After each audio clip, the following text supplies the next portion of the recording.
Corona प्रबन्धन विषय लिएर आज रङ्गलियट खण्ड कार्यालयमा खण्ड विकास अधिकारी सुश्री भारती बराईको अध्यक्षतामा एक सभा सम्पन्न भयो। सो सभामा स्वास्थ्य विभागको पक्षबाट डेपुटी CMOS3 डाक्टर लिउको विशेष उपस्थिति रहेको थियो। सो सभामा क्षेत्रका राजनीतिक दलका प्रतिनिधि, NGOका प्रतिनिधि आदिहरूको उपस्थिति रहेको थियो। सो सभामा वर्तमान कोरोना संक्रमण क्षेत्र अथवा कन्टेनमेन्ट जोन आदिको विषयमा गहन चर्चा गरियो।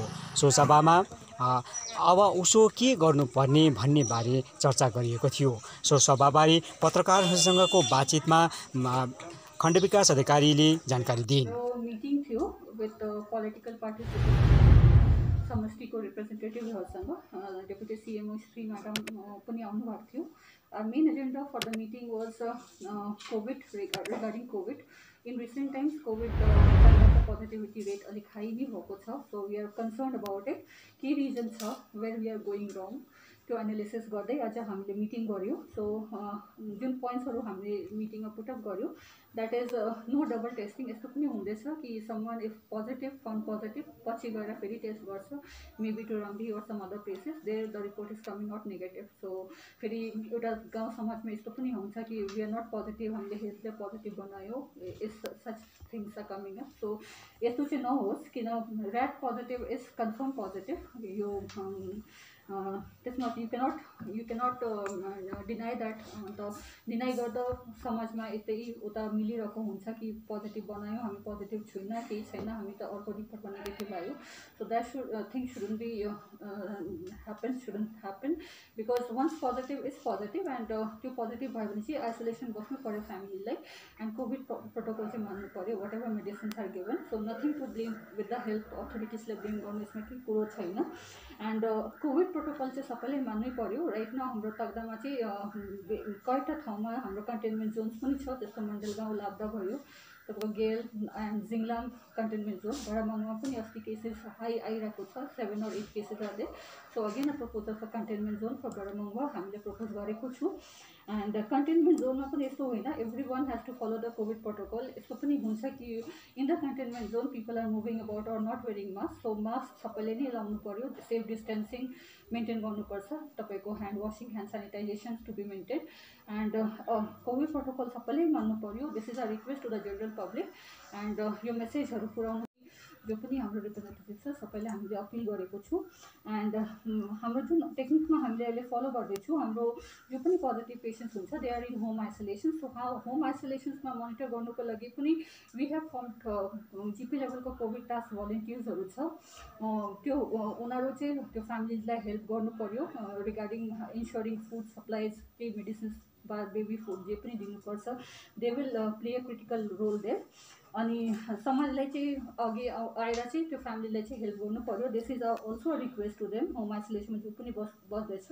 And cooperation with health is important. जो पनि सिम्टोमेटिक छ भने टेस्ट गरिन्छ, होम आइसोलेसन बस्यो। सो हेल्थलाई पनि त्यो गर्नु पऱ्यो, हेल्प गर्नु पऱ्यो, कोअपरेट गर्नु पऱ्यो। It has been seen that people deny going to hospitals. जब सिम्टम्स छ, घरमा छ, क्रिटिकल भयो, तर they just don't go to the hospital.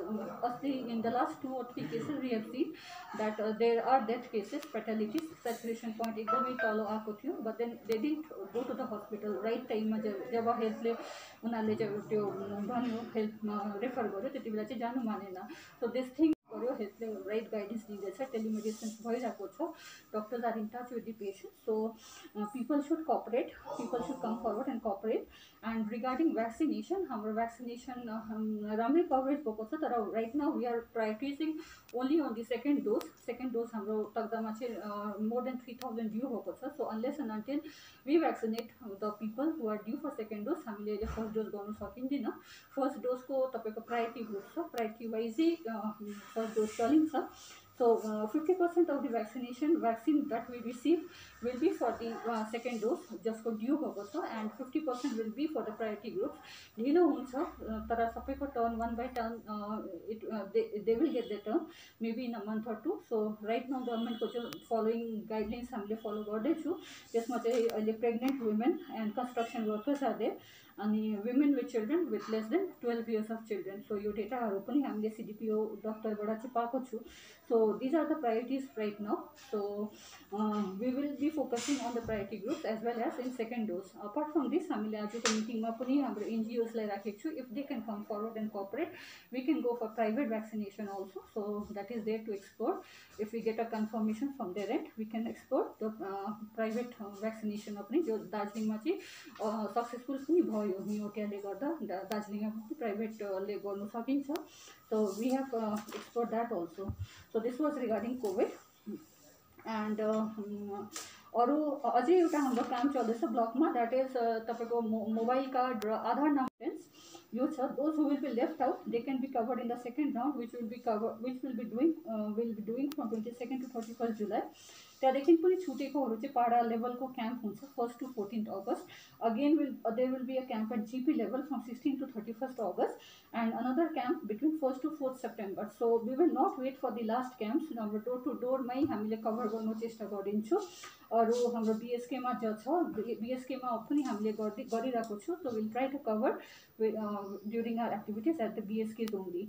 And DRC गर्दाखेरि चाहिँ उनीहरूको हातमा बायोमेट्रिक स्क्यानर पनि हुन्छ. All the mobile and the Aadhaar card number will be seeded at that time.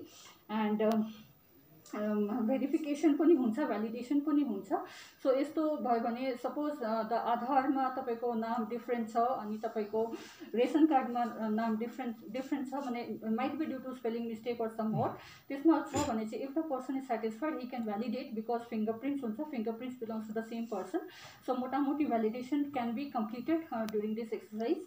And minor mistakes ma overlook हामीले गर्छौँ, but then not the major ones. Major ones को लागि चाहिँ you have to come to